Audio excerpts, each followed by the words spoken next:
Hospital దాకా వెళ్ళొస్తాను వెళ్ళిన అమ్మ చీకటి పడినా ఇంకా రాలేదు. వర్షం కూడా వచ్చేటట్టుంది. నేను హాస్పిటల్ దాకా వెళ్ళొస్తాను. అమ్మ వస్తే తాళం ఇవ్వు. అలాగేనమ్మా.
హాస్పిటల్ తీసుకెళ్ళండి సార్.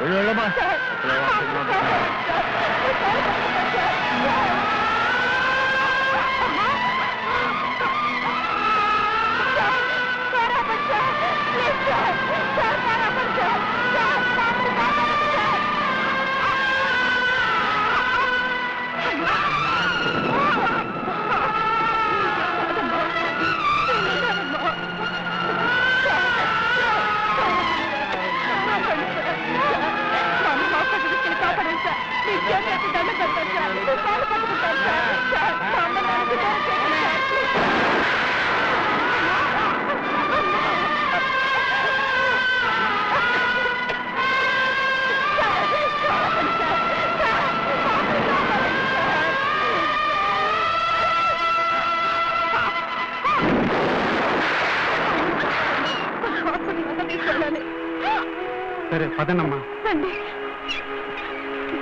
అమ్మా రామ్మ హాస్పిటల్. అమ్మా అమ్మా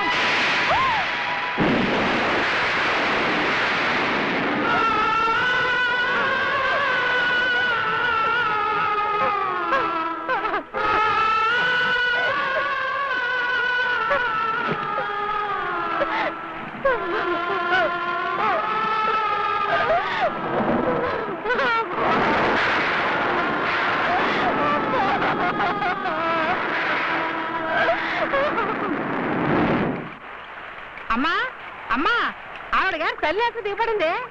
వచ్చిందా మహాతల్లి?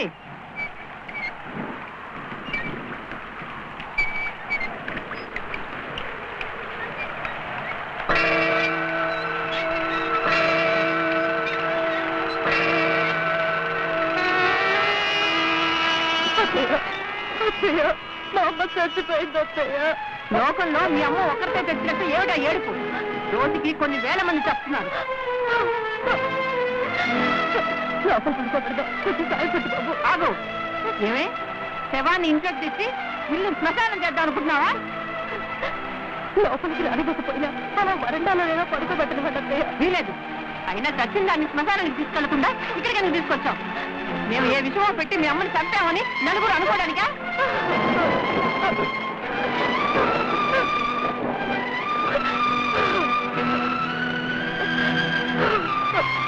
అమ్మా అమ్మమ్మకి ఏమైందమ్మా? అమ్మమ్మ మనల్ని వదిలి వెళ్ళిపోయిందమ్మా. తల్లి ఇక రోజులు ఆపు. ఆ రిక్షా వాడికి ఏ పదో పరకో పడేస్తే ఆ శవాన్ని తీసుకెళ్లి ఏ మురికాలలో పడేస్తాడు. లేదు కాలంలో పారేయడానికి మా అమ్మే అనాథ కాదు. కాపురానికి వచ్చిన తర్వాత నాకు ఇది కావాలని నేనేనాడు అడగలేదు. దయచేసి ఒక్క సహాయం చేయండి.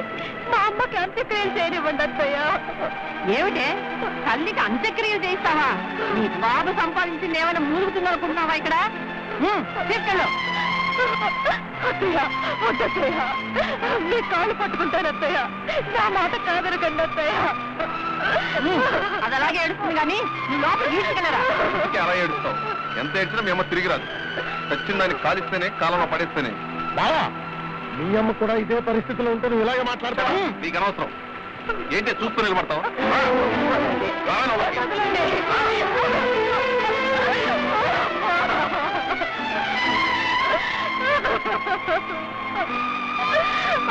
ఆడతో పని ఏంటమ్మా?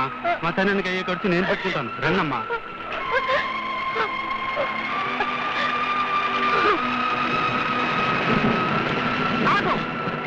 నా మాట కాదని వెళ్తే మళ్ళీ ఈ గడప తప్పడానికి వీలేదు. ఈ రోజే నువ్వు చచ్చావనుకుంటావు. ఇప్పుడు మాత్రం బ్రతుకున్నాను అనుకుంటున్నారా? పదమ్మా.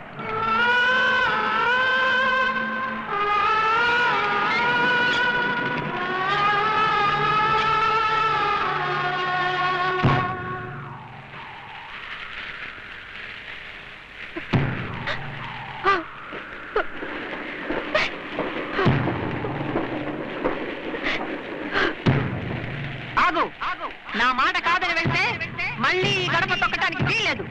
ఈ రోజే నువ్వు చచ్చావనుకుంటావు. ఇప్పుడు మాత్రం బ్రతుకున్నాను అనుకుంటున్నారా?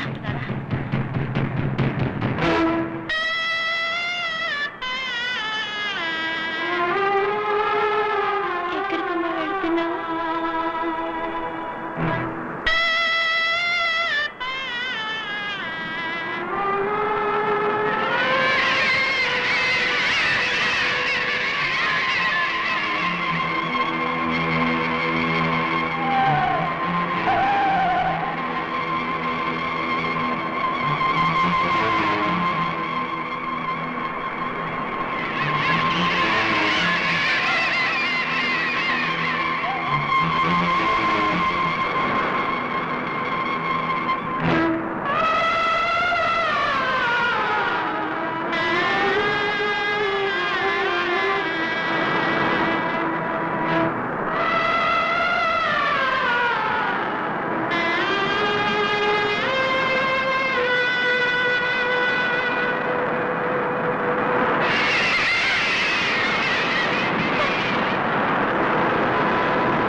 ఎందుకమ్మా కట్టేస్తున్నావు?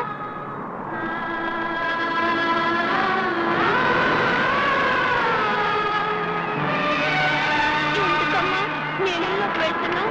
అమ్మా భయం వేస్తుందమ్మా. బయటికి వెళ్ళిపోదాం అమ్మా. అమ్మా వద్దమ్మా, భయంగా ఉంది. ఇంటికి వెళ్ళిపోదాం.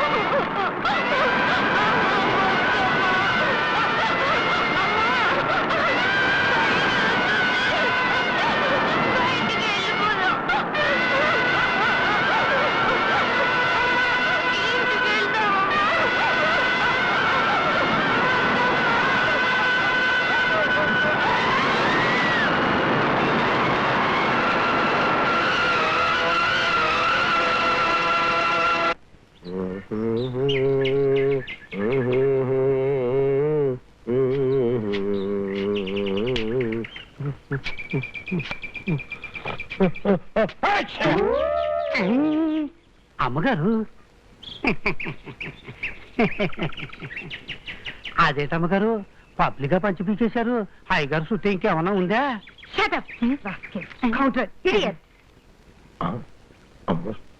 ఇదేటిది పంచి లాగింది కాక నన్ను తిడతాదేటిది?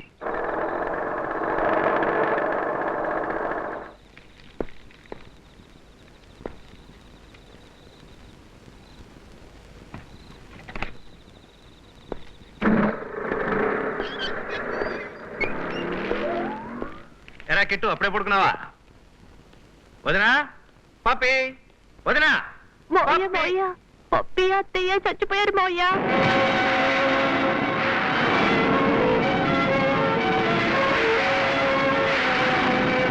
అవును, వాళ్ళ అమ్మ పెట్టుకుందనే బాధ తట్టుకోలేక సముద్రంలో దూకి ఆత్మహత్య చేసుకుంది మీ వదిన.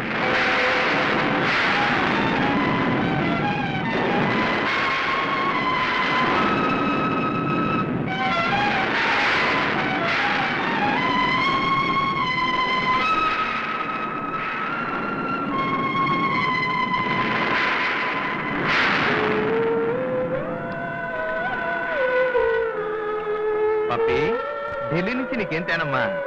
బొమ్మలు పట్టరా బాబాయ్. అలాగే తెస్తాను, ముందు నాకు పప్పి ఇవ్వు.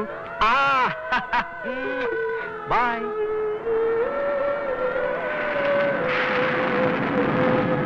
వెళ్ళొస్తానండి. క్షేమంగా వెళ్ళి లాభం ధర. ఎదుర్రా. టాటా.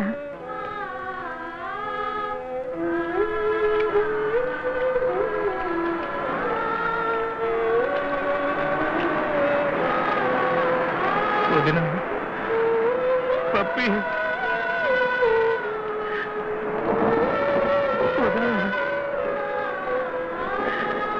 ఎంత పని చేశావు వదిన. అప్పటికి మేమెంతో ధైర్యం చెప్పాం, వింటేనా? ఇప్పుడే వస్తానని పిల్లని తీసుకెళ్లి ఆత్మహత్య చేసుకుంది. అబద్ధం మావయ్య, అమ్మమ్మ వాళ్ళు చెప్తుందంతా అబద్ధం. అమ్మమ్మ వాళ్ళు అత్తయ్యని డబ్బు తమ్మని కొట్టారు. అత్తయ్య వాళ్ళ అమ్మ చచ్చిపోతే మురుగు కాలంలో మారేయమన్నారు. అత్తయ్య వద్దన్నని అత్తయ్యని ఇంట్లోకి రావద్దన్నారు. నాకు తెలుసు బాబు, వీళ్ళేదో చేశారని వీళ్ళ మొహాలు చెప్తున్నాయి. వీళ్ళు వదిన్ని పప్పిని చంపేశారు. వీళ్ళ ధనదాహానికి దౌర్జన్యానికి వదిన పప్పి బలైపోయారు. నువ్వేం మాట్లాడుతున్నావో నీకు తెలుస్తుందా? నిజం మాట్లాడుతున్నాను, పచ్చి నిజం మాట్లాడుతున్నాను. ఇది ఇల్లు కాదు, వల్ల కాదు. ఇక్కడ క్షణం క్షణం మనుషుల్ని హింసించి హత్య చేస్తారు. మంచితనాన్ని హత్య చేస్తారు, మానవత్వాన్ని హత్య చేస్తారు. ఇక్కడ కోడల్ని పల్లకిలో తీసుకొచ్చి పాడిగట్టి పంపిస్తారు. మీరంతా హంతకులు, కూనికోళ్ళు. గోపి, ఆపు నీ వాగుడు. ఇది వాగుడు కాదు, పచ్చి నిజం. ఎక్కడ స్త్రీలు గౌరవించబడతారు, అక్కడ దేవతలు నివసిస్తారు. ఎక్కడ స్త్రీలు గౌరవించబడరు, అక్కడ రాక్షసులు తాండవం చేస్తారు. అవును, ఇది రాక్షసులు పిశాచాలు ఉండే నివాసం. పచ్చి నెత్తురు తాగే హంతకులు, నిర్దాక్ష్యంగా ప్రాణాలు తీసే కూనికోర్లు ఉండే నివాసం. ఇక్కడ నేను ఒక్క క్షణం కూడా ఉండను. ఇది దేవత లేని పాడుపడిన గుడి. ఇప్పుడే ఈ క్షణమే ఇల్లు వదిలి వెళ్ళిపోతున్నాను. ఇక మీకు నాకు ఎలాంటి సంబంధం లేదు. గోపి, రే గోపి, గోపి, గోపి. వాడెక్కడికి వెళ్తాడండి? ఏదో బాధలు అలా మాట్లాడాడు కానీ తిరిగి తిరిగి ఇంటికి వస్తాడు. మన విజయ్కి రెండో పెళ్లి చేద్దాం. మీరు వెంటనే ద్వారకా ప్రసాదం కలిసి ఏదో విధంగా వాళ్ళ అమ్మాయి సోనీని మన విజయ్కి ఇచ్చేలా సంబంధం ఖాయం చేసి 10 లక్షలు పట్టండి. అలాగే.